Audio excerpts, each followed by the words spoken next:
I don't remember exactly how it happened. I only remember the look on his face, fear, confusion, and then emptiness. I remember my heart pounding so loudly it drowned out every other sound. They said I committed a crime, that I should have waited, called, reported, trusted the system. But the system was silent as he stepped closer to my daughter, and I was not. Now I'm behind bars, and she's alive. I don't regret it. I will never regret it. If this story resonated with your soul, click subscribe and let me know in the comments which city or country you're listening from. I'm truly curious to know where you're tuning in from. My name was Catherine Miller. I was 42 years old and lived in a quiet cul-de-sac in Dayton, Ohio, where the lawns were trimmed every Thursday and the garbage bins never missed their place on the curb. My house was painted eggshell white, with a robin's egg blue door and a mailbox shaped like a small barn. I lived there with my daughter, Emily, who had just turned 11. We had a routine, comforting in its repetition, familiar like the creak of the stairs or the smell of cinnamon toast on Sunday mornings. I worked as a senior accountant at a regional healthcare company. Numbers made sense to me. They followed rules, unlike life. At the office, my desk was always clean, and my reports arrived early. I stayed out of office gossip and brought homemade lunches in Tupperware containers. People respected me, I think, in that vague, quiet way people respect women who don't make waves and always answer emails on time. After my husband died in a car accident 6 years earlier, I had folded grief into small, manageable corners of my life. I didn't cry in front of Emily. I paid the bills, painted her bedroom lavender, joined the PTA, and taught myself how to use the lawnmower. Grief became a kind of wallpaper, always there, but easy to ignore if you didn't stare too long. Emily didn't talk much about her father, but she kept one of his flannel shirts under her pillow, and I never touched it. She was a gentle child, loved books about animals and space, always carried a pencil behind her ear, and would doodle stars and birds in the margins of her schoolwork. She had a soft voice and eyes too wide for her small face. People said she was shy, but I knew better. She was careful. She measured people before she spoke. Our days were quiet. I'd wake up at 5:30 to make coffee and pack her lunch. She liked turkey sandwiches with no crusts and apple slices without skin. After I dropped her at school, I'd head to work, answer emails, review budgets, attend meetings that could have been emails, and count the hours until I could pick her up. In the evenings, we cooked together. Simple things, mac and cheese, baked potatoes, scrambled eggs with cheese. We watched old cartoons and folded laundry together on the couch. On Saturdays, we'd go to the local library, then the farmer's market. On Sundays, we visited her grandmother's grave, leaving small paper flowers Emily made from old books. Everything on the outside looked perfect. I was proud of that, of how I'd rebuilt life from the wreckage.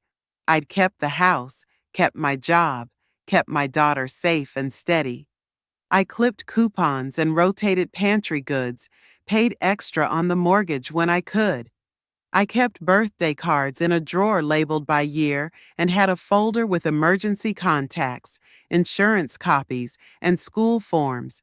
I wasn't trying to be perfect. I was trying not to drown. But perfection is a mask, and masks crack. It began with little things. Emily coming home quieter than usual. A crumpled drawing I found in the trash with a man's face scribbled over and over in pencil until the paper tore. I asked her about it. She shrugged and said it was nothing. I didn't push. I should have. Then came the calls from Richard, my late husband's brother. He'd been in and out of touch for years. Always some new job, new town, a few months of silence. He had that smooth kind of voice that wrapped itself in good intentions. He said he wanted to reconnect with Emily, keep the family bond strong. I hesitated, but he was family, and Emily had so little of that left. He started visiting on weekends, brought gifts, too expensive for a man who claimed to be in between jobs. A leather-bound notebook with her initials, a tablet, even a silver necklace that I later tucked into a drawer, away from her eyes.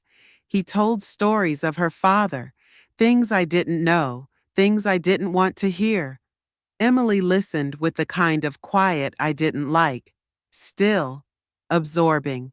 I told myself I was overreacting, that I was being overprotective, that maybe it was good for her to know her uncle, but there was something behind his smile that never sat right with me, something rehearsed, polished, like the way he shook hands at church or laughed too loudly at the wrong parts of movies. I began to watch, not openly, subtly. I started noticing how she flinched when he touched her shoulder, how her drawings became darker, more shadows, fewer stars. I opened her diary one night, something I swore I'd never do. Most of it was harmless, childish scribbles and half-formed thoughts. But then I found a page where she'd written the same sentence 3 times. I don't want him to come over. It was underlined once, then twice, then a third time so hard the pen ripped through. I sat in the dark kitchen that night, holding that page like it was a match, and my hands were soaked in gasoline. I tried to talk to her. She closed up like a fist. I tried to talk to Richard. He laughed, said I was imagining things, said she was just sensitive, said I needed to stop being so paranoid. I hung up on him. I went to the school counselor. She listened but said there were no signs of abuse. I went to the police. They said unless something had happened, something tangible, they couldn't act. I talked to a lawyer. He gave me pamphlets. Words like probable cause and insufficient evidence made me feel like I was shouting underwater. So I started documenting every visit, every change in Emily's behavior, every strange bruise she couldn't explain. I bought a small camera. I read forums. I searched for signs. I became someone I didn't recognize, a hunter of ghosts, a collector of maybes. All the while, I smiled at the neighbors, waved at the mailman, attended PTA meetings. I kept the mask in place, but inside, the ground had already started to crack beneath my feet. And the thing about masks is, they're made to hide fear, not to stop it. It was raining that day, a thin, steady drizzle that blurred the edges of the world and soaked the streets until they looked like oil paintings. I remember the smell of wet pavement and grass, the way the windshield wipers made a soft, rhythmic sound as I pulled into the driveway. I was late getting home, stuck in a meeting that ran too long, distracted by a printer jam and a coworker who wanted to discuss quarterly forecasts. Nothing urgent, nothing worth remembering. But time is measured differently when something irreversible is about to happen. I noticed his car before I noticed anything else. It was parked at an angle, too close to the hedge, engine off but still warm.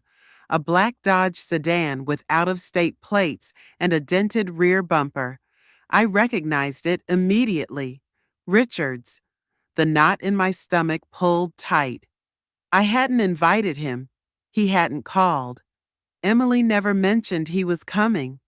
My hands trembled on the steering wheel, and for a moment, I just sat there, watching the raindrops collect and run down the windshield. I told myself to stay calm, to breathe. Maybe he'd stop by to drop something off. Maybe she had called him. Maybe he hadn't been there long. But when I stepped out of the car and closed the door, I noticed the porch light was off. We always left it on when guests were expected. It was a habit, a signal. The absence of that small light made the house feel darker, even with the hallway lamp glowing through the window. I opened the front door quietly, almost carefully, as if sound alone could undo whatever was already in motion. The house was too still. No cartoons playing in the background. No clatter of dishes or music from Emily's room. Just a thick, unnatural silence that wrapped around everything like smoke. I walked into the living room first, empty. His coat was draped over the back of the couch. A half-drunk cup of coffee sat on the side table, steam long gone. I moved through the kitchen next. A sandwich wrapper on the counter. 2 glasses in the sink. Then I climbed the stairs. Each step felt heavier than the last. The hall was dim, the door to Emily's room slightly ajar. I pushed it open and saw her sitting on the bed, cross-legged, hugging her knees. She looked up at me with eyes that didn't blink. She didn't say a word. Her face was pale, lips pressed into a thin line, and there was something in her silence that screamed louder than anything I had ever heard. Richard wasn't in the room. I turned quickly and found him in the hallway bathroom, standing by the sink, drying his hands with one of our towels. He looked at me, surprised, but not startled. Calm, too calm. He gave me that same polished smile he always wore, like nothing was wrong, like this was all perfectly normal. I didn't say anything. I didn't ask. Something inside me had already cracked open. I walked past him, back into the kitchen. I opened the drawer where I kept the cutting boards, the can opener, and the paring knives. My hand went to the largest one, the one I used for carving pumpkins and slicing roast. It felt too light in my hand. I didn't remember walking back up the stairs. I didn't remember the moment my shadow fell over him. The rest unfolded in flashes. A sharp intake of breath, a sudden lunge, the feel of resistance, and then none at all. The knife fell from my hand and clattered against the hardwood. He was on the floor, his eyes wide, his mouth trying to form words that never came. There was blood, more than I expected, a spreading pool that touched the baseboards and soaked into the rug. I didn't scream. I didn't move. I stood there as my daughter came out of her room, her face frozen in some expression I couldn't name. I reached for her, but she stepped back, eyes locked on Richard's body. I saw her lips part, and for the first time, I saw the weight she had carried in silence. I saw the fear, the confusion, the release, and then the tears. I called the police myself. My voice sounded foreign as I told them my name, the address, what had happened. I sat on the porch with Emily, wrapped in a blanket, my hands shaking in my lap. She leaned against me like she used to when she was little, before bedtime, when I read her books about planets and foxes and dreams. I brushed her hair with my fingers, gently, as if she might shatter. The sirens came quickly, lights flashing red and blue against the rain. Officers stepped out, guns drawn, eyes scanning. I raised my hands before they asked. I didn't argue. I didn't protest. I walked with them in silence as they read me my rights, as they placed cold steel around my wrists. One of them glanced back at Emily and paused. His mouth opened slightly, as if he wanted to say something. He didn't. He turned away. The back of the squad car smelled like bleach and old vinyl. I sat with my head against the window, watching our house grow smaller in the distance. The same house where we baked cookies, hung up birthday balloons, watched fireflies on the porch in July. It looked different now, smaller, distant, like something that belonged to someone else. At the station, everything moved quickly. Fingerprints, photographs, questions I answered without emotion. I told them the truth. I told them he had been there. I told them I was afraid, that I acted on instinct, that I didn't plan it. But fear doesn't always translate into legal terms. They asked me why I hadn't called the police earlier, why I didn't have documented proof, why I hadn't filed a restraining order, because no one listens until the silence breaks. They booked me that night. The cell was cold. The cot was metal. I lay on my side, knees pulled to my chest, replaying every second in my head like a film stuck on repeat. I didn't cry, not because I was strong, because there was nothing left to release. In the morning, they told me Emily was placed with child services pending a hearing. I nodded, but my heart clenched so tight I thought I might pass out. I imagined her in a strange house, her small hands clutching a backpack, her eyes scanning for something familiar that wasn't there. They assigned me a public defender. She was young, polite, tired. She told me it would be hard to prove self-defense. There were no witnesses, no prior complaints. The court wouldn't care about my gut feeling. They cared about evidence, about timelines, about things I didn't have. I sat in that cell, waiting for my first appearance in court, knowing that I was already guilty in the eyes of the law, not because I was wrong, but because I acted before anyone gave me permission to, because I chose to protect my daughter instead of wait for the paperwork, because the silence had gone on too long, and I couldn't let it swallow her whole. They led me through a door without windows, down a hallway that smelled like bleach and rubber soles. My hands were cuffed in front of me, and the chain between my wrists clinked with every step. The air was colder than I expected, dry and stale, like something filtered through too many layers of dust and metal. The floor was concrete, but my shoes had been taken.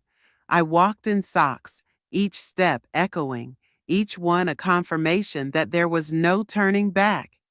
Intake felt like being dismantled. They took my clothes, my fingerprints, my belongings.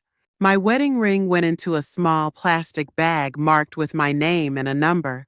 I wanted to tell them it wasn't just a ring, that it meant something, but they didn't ask. They never asked. They scanned me, searched me, stripped me of layers until there was nothing left but skin and breath and silence. I changed into a uniform that smelled like old sweat and detergent that couldn't wash everything away. Gray pants, gray shirt, gray socks, a colorless body in a colorless world. They walked me to my unit with a pace that wasn't hurried, but wasn't kind. The correctional officer beside me didn't speak. Her expression never changed. We passed rows of metal doors, each with a small window, each one blinking with shadows behind the glass. Some stared, some didn't. I kept my eyes ahead, not out of pride, but out of fear. I didn't know the rules yet, and in this place, rules were everything. My cell was on the second tier. The door opened with a groan, and I stepped inside. 10 feet by 8, metal bunk, thin mattress, stainless steel toilet bolted into the corner, a shelf with no books, a slit of a window too high to reach. They closed the door behind me, and that sound, the weight of it, dropped into my stomach like a stone.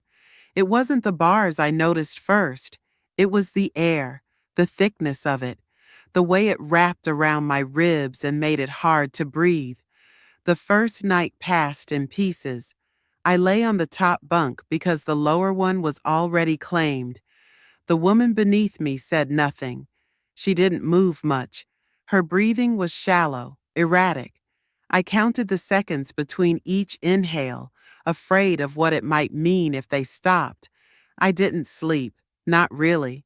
The mattress was too thin, the pillow barely more than fabric. The blanket scratched against my skin, and every sound seemed amplified. Doors slamming, voices echoing, footsteps too quick to feel safe. Somewhere down the tier, someone cried.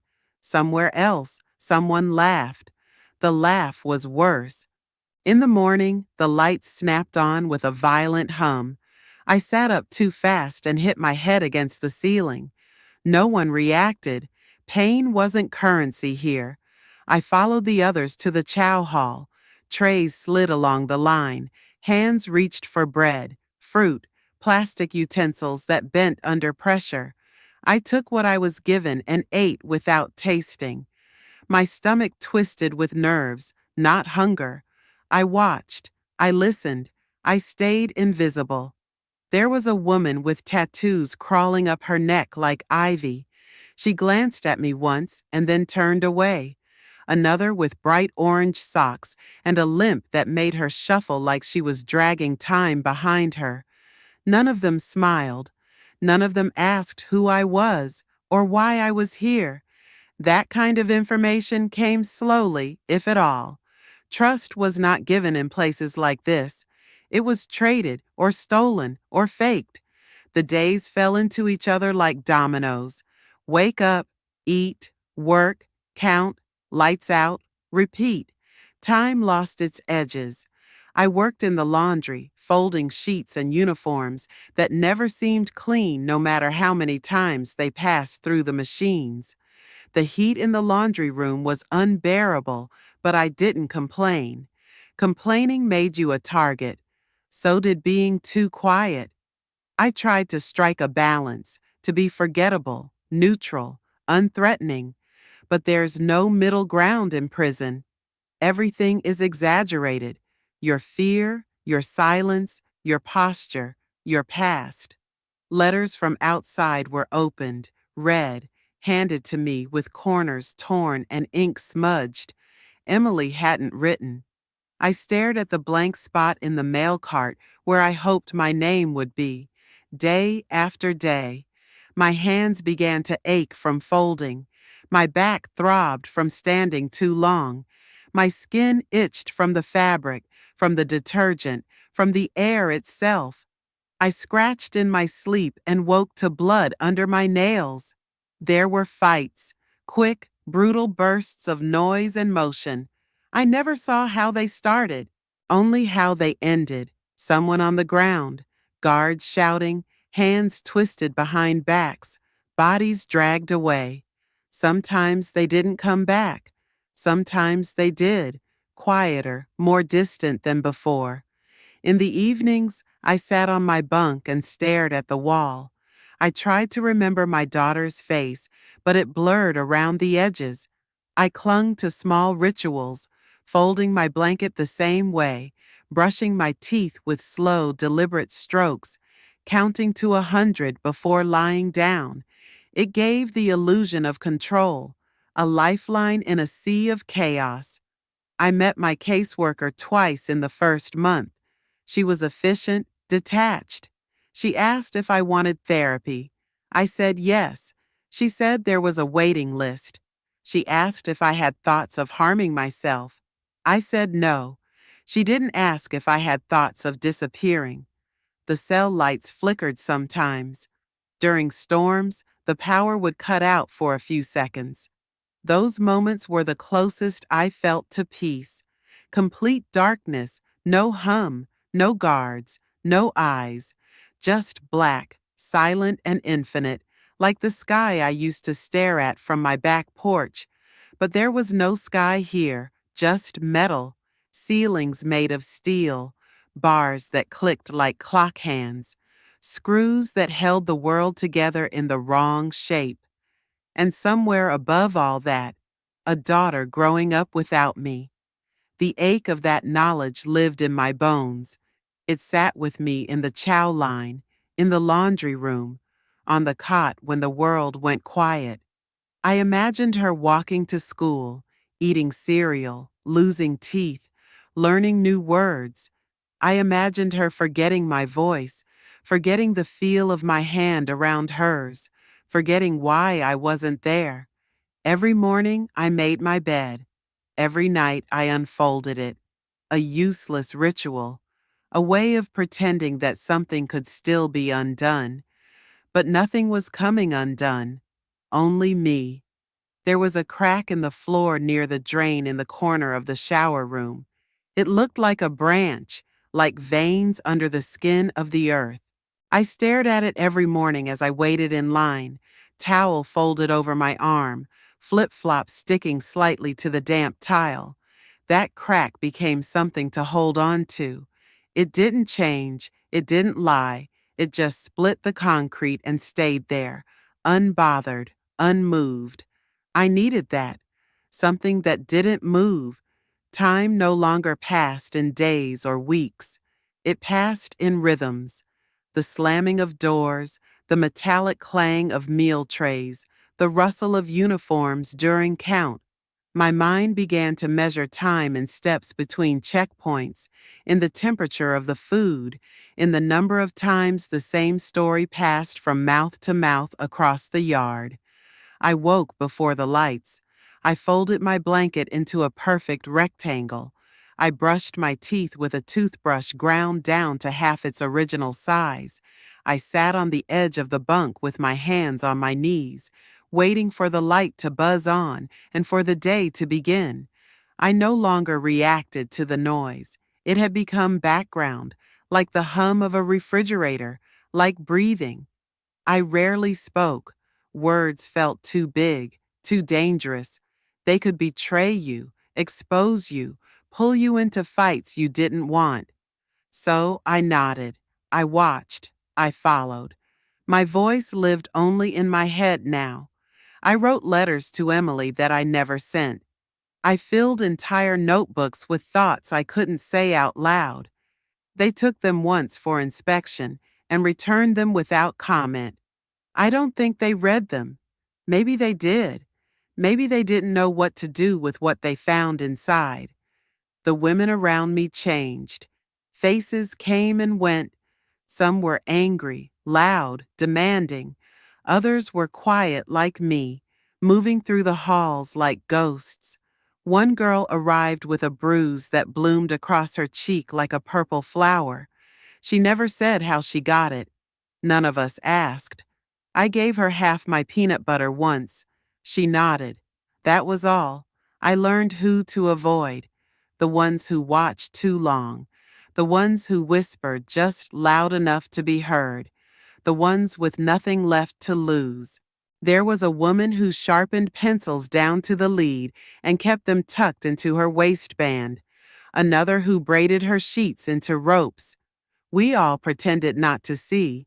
There was one officer who called me Ma, not with kindness, but with that sharp edge that made it clear I was just another number in a long line of broken people.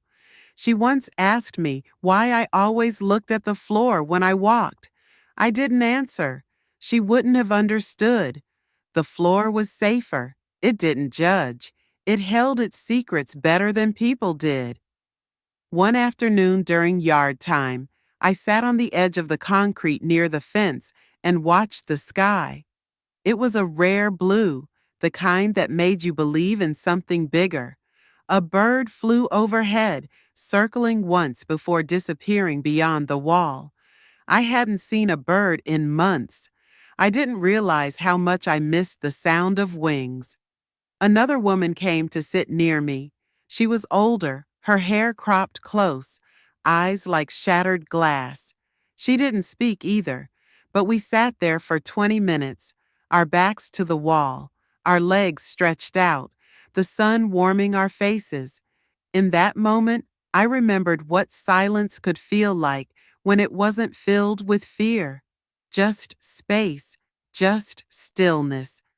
That night, someone screamed in the next unit, not in anger, but in terror.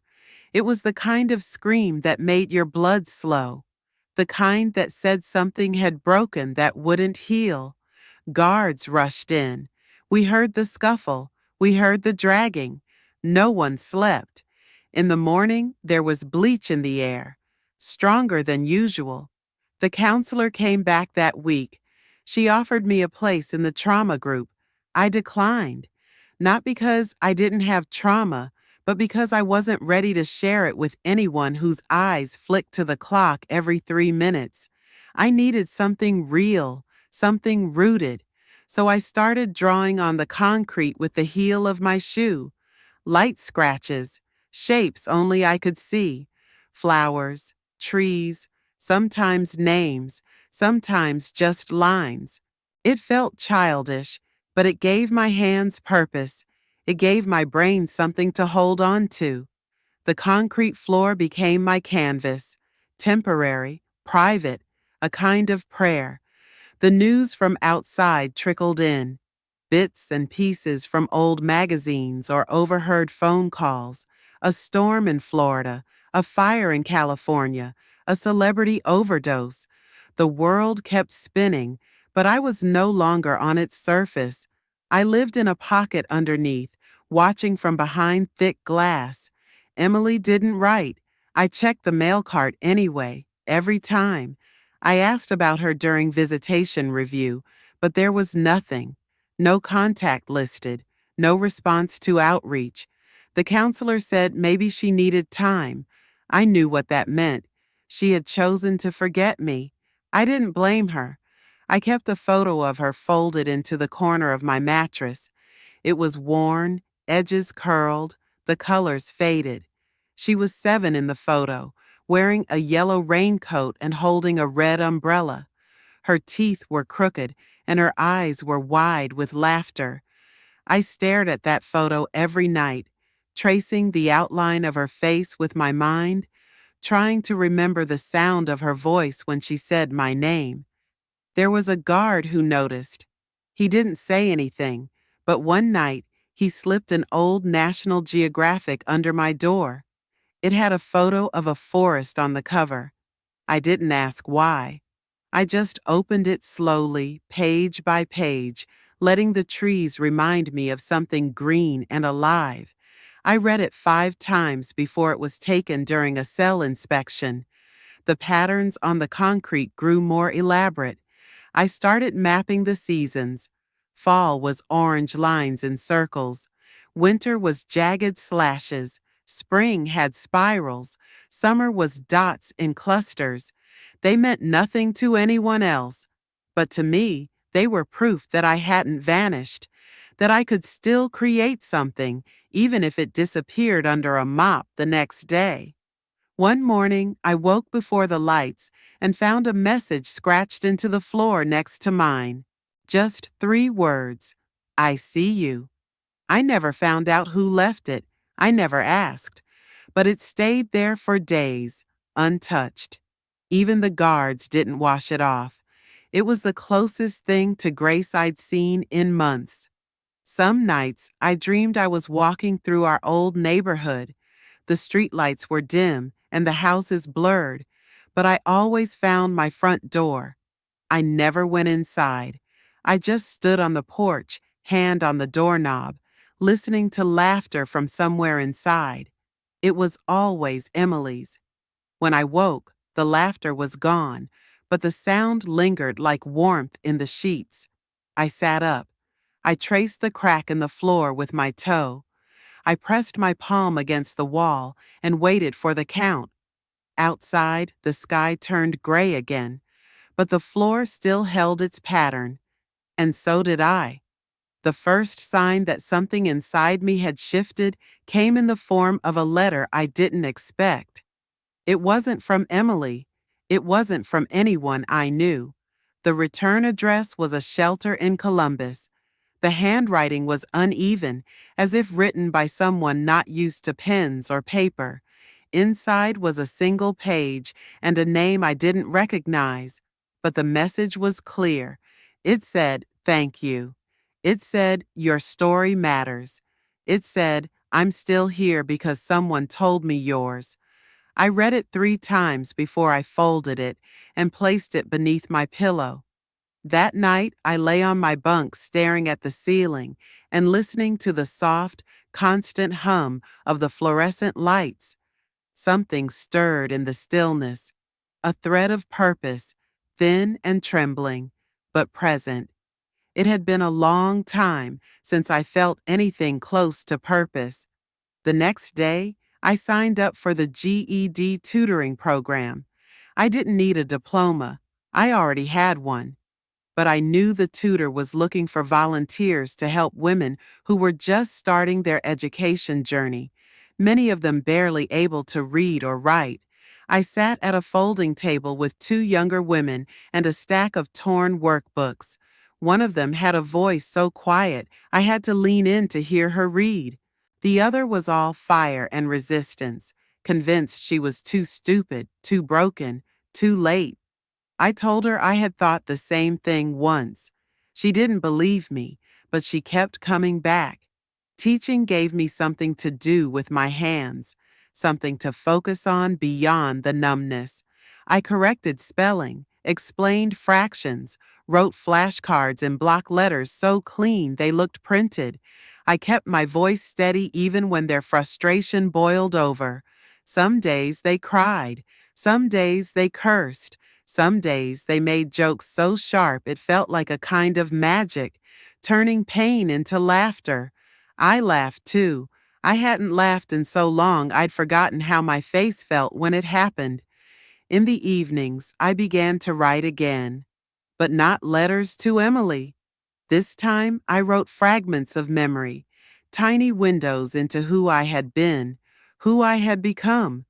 I wrote about the smell of her shampoo, the way her fingers curled when she slept, the sound she made when she was about to ask a hard question. I didn't try to make sense of it all. I just let the words come. Some of the women asked to read what I wrote. I let them. One of them told me it reminded her of her own mother. Another said it helped her sleep. I didn't understand why, but I kept writing. My bunkmate was transferred. A new woman took her place. She was younger than me, but had eyes that looked older. She watched me for days before saying anything. Then one night, after lights out, she whispered that she liked the way I folded my clothes. It was such a small thing, a ridiculous thing, but it meant something. From that night on, she folded hers the same way. I began to notice other small shifts. A guard who used to slam my food tray down now placed it quietly. The woman with the orange socks started offering me half her banana at breakfast. The librarian began setting aside books she thought I might like, memoirs mostly, and a few battered novels with torn covers. I read them all, some twice. The crack in the wall near my bed widened slightly during a winter freeze. It looked like a tree root, thin and reaching. I stared at it every night before sleeping. It reminded me of the oak tree outside our old house, the one Emily used to climb even when I told her not to. She had scraped her knee once coming down, and I'd carried her inside, pretending to scold her while hiding my smile. That memory came back one evening as I lay in bed, and I held onto it so tightly I forgot where I was for a full minute. Then one morning, the counselor stopped me after group. She said I had been approved for early release consideration. I didn't react. I thought she was mistaken. She said no, it was real. A program designed for nonviolent mothers with good records and community participation. I said nothing. She said I had become someone they wanted to see out there again. I nodded and walked away slowly. My legs felt like someone else's. I sat in the yard for a long time that day, letting the wind pull at the edge of my collar. I didn't know what to feel. Hope had become foreign to me, something expensive and dangerous. I didn't know if I could afford it anymore. The possibility of release stirred everything I had buried. The idea of walking through gates, of sky without wire, of air that wasn't recycled and stale. I tried to imagine waking up in a room with windows, cooking my own meals, walking into a store. But every time I tried to build that image, it fell apart before I could finish it. because behind every version of freedom was the face of a girl I hadn't seen in years. What would I do if I saw her again? What would I say? Would she recognize me? Would she want to? I didn't know. That unknowing became a weight I carried with me, heavier than any guilt or sentence. One afternoon, after tutoring, one of the younger women asked me if I ever thought I'd be a teacher. I told her no, that I never thought I'd be anything again. She laughed and said I was wrong. That I already was. That night, I traced the crack in the wall with my finger. I imagined it continuing, reaching all the way through the prison, through the parking lot, through the fences, through the streets, until it found its way to wherever Emily was. I whispered her name into the dark. I had no idea if she could hear it, but for the first time in a long time, I believed there was a chance. A small one, fragile, flickering, but real. I went to sleep with that hope curled inside me like a seed. And when I dreamed not of the past, but of a door opening, quietly, slowly, just enough to let the light through. The morning I was released, the sky was a flat gray, low and quiet, the kind of color that made you squint as if expecting snow. There were no balloons, no cameras, no one waiting outside the gates. Just the guard with a clipboard and a brown paper bag with my name scrawled in black marker. Inside, a pair of jeans that didn't fit quite right, an old sweater that smelled like metal and dust, a prepaid phone with no messages, and a bus voucher folded in half. The shoes had no laces. I stood on the sidewalk outside the facility for a long time, blinking at the open space. It felt too wide, like the world had forgotten how to hold me. The wind moved differently out there. It touched my skin in a way that made my chest ache. I had spent so long behind concrete and steel that I had forgotten how air could feel like a presence. No one spoke to me at the bus stop. I didn't expect them to. I sat on a cold bench and held my paper bag against my stomach. The bus came late. When it pulled up, the doors opened with a sigh. I stepped on, nodded to the driver, and sat in the middle, near a window that rattled. The seat was cracked, and the heater didn't work. I didn't care. I watched the scenery pass, the gas stations, the empty fields, the roadside motels with broken letters on their signs. It all looked unfamiliar and familiar at the same time. I arrived in a town I didn't know. A halfway house had agreed to take me in. The building was square and beige, with a rusting chain-link fence and a broken swing set in the back. My room was on the second floor, small but clean. A twin bed, a plastic dresser, a window that faced the alley. The mattress was soft enough to feel wrong. I didn't unpack. The first night I sat on the edge of the bed and listened to the hum of traffic beyond the walls. The noises frightened me more than silence ever had. I turned the light off, then back on. I stood, sat down, stood again. My body didn't know what to do with stillness. I finally lay down and stared at the ceiling until morning. When the sun rose, I was still awake. The program required I get a job, any job. I applied at a diner, a laundromat, and a grocery store. No one called me back. I started walking the town in the mornings, checking bulletin boards and windows for help-wanted signs. My legs ached by midday. One afternoon, I found a small church that ran a food pantry. They offered me a few hours a week helping organize donations. The pay was small, but it was something. I took it.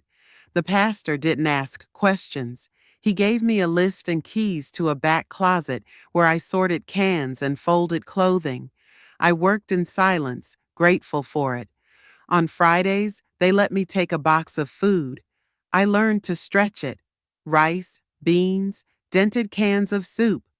I made simple meals and ate slowly, carefully, like the food might disappear if I looked away. I started journaling again, writing late into the night, not about the past, not about the prison, just about the day. The man I saw at the bus stop reading a newspaper, the little girl at the market who dropped her apple and watched it roll, the smell of garlic in the air from the apartment downstairs. I tried to document these things so I wouldn't forget that the world existed. I sent one letter, just one, to an old address. I didn't know if Emily still lived there. I didn't even know if she still read mail. I kept it short. I told her I was out, that I was okay, that I didn't expect anything, not even a reply. I just wanted her to know that if she ever needed me for anything, I would be there. I mailed it and walked home slowly. Every mailbox I passed looked like a doorway to something I couldn't reach. Weeks went by. The days blurred again, but differently. I started volunteering at the library a few blocks away, shelving books and wiping dust from forgotten corners. I liked the quiet there, the smell of paper. I kept to myself, but the librarian eventually started leaving me notes, recommendations, poetry mostly. I read them all. Then, one Sunday morning, I found something unexpected in the mail slot at the halfway house, an envelope with no return address. Inside, a single sheet of paper, a drawing, pencil on textured stock, a girl in a raincoat standing under a tree. No name, no message, just that image. My hands trembled as I held it. I sat on the steps for a long time, staring at the lines, the shading, the curve of the umbrella. It was hers. I knew it like I knew the sound of my own breath. I pressed the drawing to my chest and closed my eyes. She had seen my letter. She had not forgotten. I didn't try to contact her again. I didn't need to. That single page was enough. It was a bridge, thin and quiet, stretching across all the years in silence. I tucked the drawing into the back of my journal and carried it with me everywhere. Life didn't become easy. I still flinched at loud noises, still hesitated in grocery stores when strangers stood too close. I still woke sometimes in the middle of the night, unsure of where I was. But I learned to move through it, one step at a time. I took a second job cleaning offices in the evenings. I bought new shoes. I planted a basil plant in a windowsill cup. On weekends, I visited the park at the edge of town and sat by the water, watching ducks move slowly along the current. I never brought a book. I just watched, breathed. One morning, I saw a girl across the water with a backpack slung low on her shoulders. Her hair was pulled back in a braid. She looked up, just for a moment. Our eyes met. She didn't smile, she didn't wave, but she didn't look away either. I didn't move, I didn't call out. I let her be. She turned and walked on, and I sat there with the sun warming my back, the breeze brushing my face. Not everything needed to be spoken. Some things were felt, quietly, from a distance. I stayed there until the sun dipped low, and for the first time in years, I felt like I belonged to the world again, not as a prisoner, not as a mother lost in time, but as a woman sitting on the edge of a quiet shore, learning how to begin.